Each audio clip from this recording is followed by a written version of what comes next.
And your governments in the West, your government in America, your so-called democracies, they don't love you, but they do fear you. They fear you more than any external enemy. And they do everything they can possibly do to keep you in line, to keep you neutralized.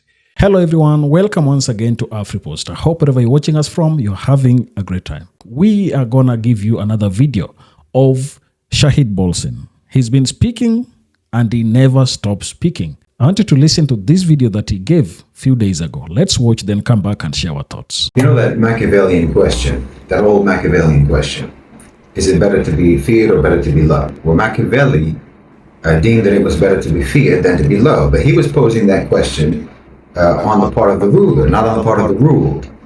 And the implications change significantly when you reverse that. The ruler would rather be feared by the people than be loved by the people, because their fear keeps them in line. But when you are the people themselves, it's better to be loved by the ruler than to be feared by the ruler. Because when the ruler fears you, then he'll do everything in his power to keep you down. And your governments in the West, your government in America, your so-called democracies, they don't love you, but they do fear you. They fear you more than any external enemy. And they do everything they can possibly do to keep you in line, to keep you neutralized, because they fear you. And because they do not love you. They don't respect you, but they are afraid of you. Their disrespect is manifest every day. In fact, your government's disrespect for you constitutes the whole context of your life in America, in the West, but especially in America. They think so badly of you that they don't really even hide it anymore. And this is definitely true across the entire collective West. Europe doesn't care about Europeans, the UK doesn't care about the British, Canada doesn't care about Canadians, and America sure doesn't care about Americans. There isn't a single Western government that demonstrates that it cares one bit about their people, but every single one of those governments fears their people. And that's probably the only reason why things aren't worse for you already than they are. If they thought that they could get away with it, if they thought that they could get away with treating you with the same brutality and the same violence that they used against the people of the global South, well, they would do it in a heartbeat. If they weren't afraid, then every mass shooting in America would be a police shooting. Every police shooting would be a massacre.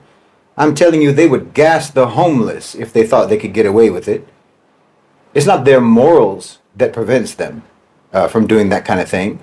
We know it's not their morals because they act that savagely everywhere else. Why you think police brutality is a problem now in America? If they could, believe me, they would have drone strikes every day in so-called minority communities. We know that they would do that because that's what they do to all the other people around the world who look like you, so-called minorities in other countries. They have no moral opposition to mass killing. They have no moral opposition to wanton violence and brutal repression. That's what they do everywhere. And they would do it to you in a heartbeat if they could. If you don't think that that's true, then you're seriously deluding yourself, and you actually need to get ready for this, because the conditions of colonized countries are going to materialize in the West in the not too distant future. Mark my words. Well, how are they going to do that if they fear you? Because listen, when they fear someone or fear something, they don't just sit around biting their fingernails. The powerful don't have the power that they have because they're complacent and because they're passive. That's one thing that you have to give them. You have to give to the ruling class credit where credit is due, the institutions of power. They're proactive when it comes to threats to their position. And they've been working, like I said, to address the threat that's posed by their populations, the threat that you pose. They haven't been just hiding their heads in the sand hoping that the danger will pass. No, they have been actively, aggressively, and relentlessly doing everything necessary to neutralize you. And the more they neutralize you, the more viciously they can deal with you. The more sidelined and the more marginalized that the population becomes, the easier it will be to take the glove off of that iron fist. See, overseas, they get the iron fist directly, but back home, they put a glove on. They use nice, warm, expensive bottled water when they waterboard you in the West. They don't use ice cold water from a hose like they do in the global South. They use fancy mineral water to waterboard you. But that's going to change. Please understand me. This is what people in the West need to understand. Your system is parasitic. It's predatory, and they prey on whoever they can by any means they can. Neoliberal capitalist subjugation is a crime of opportunity, and America is the land of opportunity.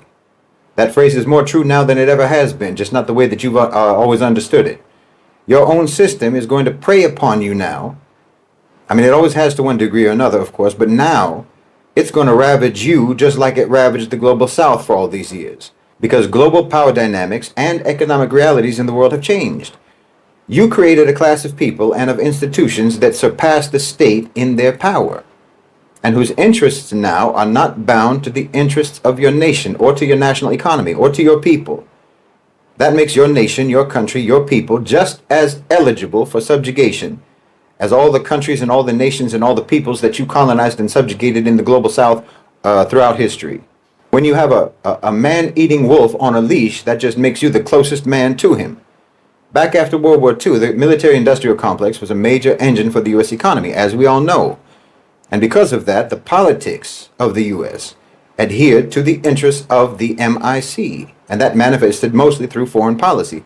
Fear-mongering, conflict instigation, conflict perpetuation, war after war, enemy after enemy, and of course the Cold War, which played out very hot throughout the global south. That's the America that most of us all know, the bully, the terrorist, the war-mongering profiteer.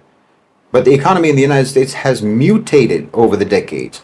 Financialization, globalization, multinational corporations, the freedom of capital, the Citizens United decision, obviously the internet, digitization, automation, and so on. But financialization was maybe the most significant factor in the change. Like I said, after World War II, the U.S. built its economic dominance through war, the military-industrial complex, the MIC, the corporations that were building bombs, planes, weapons technology, and so on. That was at the center of the system. The government poured billions of dollars into defense contracts, and wars were fought to maintain the empire's control over global resources and global markets, and to keep tax dollars flowing into the private sector companies tied to the military-industrial complex. But over the past few decades, Wall Street figured out how to exploit something even more profitable than war: debt, speculation, and the manipulation of financial markets. So instead of investing in factories or manufacturing, America turned to a system of financialization, whereby money is not made by producing goods, but just by moving money around by itself. Banks, hedge funds, asset management firms like BlackRock and Vanguard found ways to generate trillions of dollars without any need for military spending or manufacturing or doing anything productive at all. You know how they say that paper money has no inherent value, or that it just denotes value. It has value assigned to it because everyone just agrees to pretend that it's worth something. Well, that's basically what companies are today, like a Tesla or what have you. Their actual production is not seriously connected to their assigned value by the market. In other words, a company is just a financial instrument now. The wealth is created by share values, not by production and not by sales. This is why you have drastic spikes in the wealth disparity, because billions and billions upon billions of dollars can be made by just a tick on the stock market of just a couple of points, without anyone making some new product or selling some new service. That's financialization. And this shift has reduced the military-industrial complex relevance to the American economy in a number of ways. Instead of pumping trillions into weapons and war, the wealth of the elite is now mostly tied up in stocks and bonds and financial instruments. Financial institutions generate massive profits through speculation, derivatives, and asset management. And then you have the fact that companies like BlackRock, companies like Vanguard, own shares in almost everything. Defense, tech, energy, you name it. They don't care if the profits come from bombs or from Bitcoin. This diversification means that the old war profiteers like Lockheed and Raytheon and so on have to compete for influence in Washington over policy. Now, does that mean that the military-industrial complex is dead? Of course not. It's still powerful, but its grip has loosened, and it's now in competition with the other faction of the OCGFC that has broader interests, and that's the richer and more powerful faction. The empire's tools have shifted to one degree or another from bullets to balance sheets. But importantly, what you have to understand is that Wall Street is not an institution of the state, like the Pentagon. Financialization disconnected the most profitable sectors of the national economy from the nation and made them anational. So while you can still refer to this as an empire, America is no longer the emperor. It's just another possession of the empire. So Trump's election was not aborted by the military-industrial complex rigging it in favor of Kamala Harris, who is a neocon, like Biden and the Democratic Party and the mainstream Republican Party. They're all neocons, all aligned with the military-industrial complex, historically. And there has been a battle of sorts between the military-industrial complex faction of the owners and controllers of global financialized capital and the global-oriented BRICS-oriented faction of the OCGFC. That's been going on for at least a decade, but very noticeably over the course of the last two administrations. The fact that the MIC did not mobilize rigging on behalf of Kamala Harris indicates that they understand that they can't go head-to-head with the a-national OCGFC anymore. That's probably an easier way to put it. You have a nationalistic OCGFC and an a-national OCGFC. The irony is that Trump is a nationalist in his rhetoric, but a-national in his interests and his loyalties and his agenda. Because again, ironically, it's in the interests of a-national private sector power for governments to be nationalistic. And that's especially the case for the U.S., insofar as that nationalism manifests in isolationism and protectionism, because that involves reducing America's global presence and America's global interference. Remember that Trump is a mascot of that faction of the OCGFC, and that faction wants de-escalation in the Middle East. They want stability and so on. They want America withdrawn and a new global order established centered on the global south, on BRICS, etc. They're not particularly interested in Europe surviving except as a dependency of the U.S. It's kind of a consolation prize to American empire. So the U.S. is likely going to undergo its own neoliberal prescription and will stumble towards recreating manufacturing capacity over the next few years, while the a-national OCGFC will make a kind of a capitalist hijra to the new realms of the global economy. So what does that mean for you? What does that mean for the average American? Well, what the military-industrial complex used to do to us in the global south, they're going to start doing to you in America, in Europe. Yes, there will be increased militarization of the security forces in your countries, increased repression, increased violence, increased control. I said that they don't love you, they don't respect you, and in fact they have contempt for you, but they fear you. And they've been working on how to mitigate that fear, mitigate that threat that you pose. And at least one very obvious way that they can do that is to make you fear and hate each other. Making you hate and fear each other will become even easier over time, the more desperate your conditions and your circumstances become. So in many ways, this is just going to be a revival of Western so-called civilization's origin story. In the cold, barren, inhospitable plains and mountains of Europe, individuals and clans had to eke out their survival, and they developed predatory habits amidst the wolves and bears and what have you, and the other rival clans and so on. This is the origin of both materialism and individualism in the Western ethos. The battle for resources in a dog-eat-dog, endless and relentless and ruthless struggle. So as things get more desperate in the West, you're just going to intensify in those instincts. Now, partly, this is exactly what those in power have feared about you.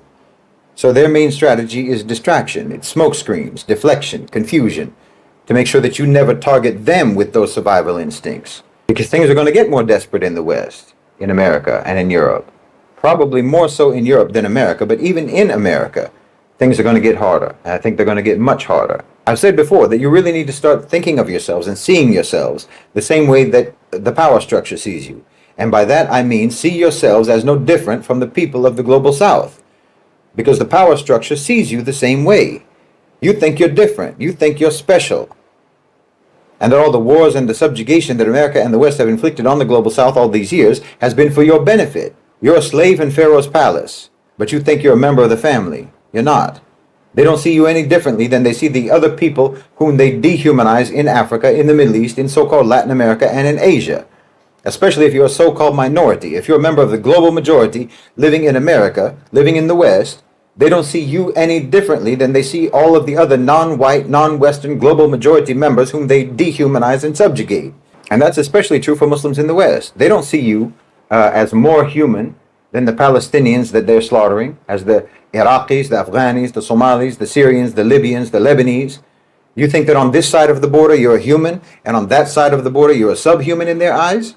No. It's like the difference between an indoor voice and an outdoor voice. They haven't been less violent to you in America and in the West because being there makes them respect you. They've been less violent to you in America and in the West because they have an interest in maintaining a certain decorum at home. It's not about you.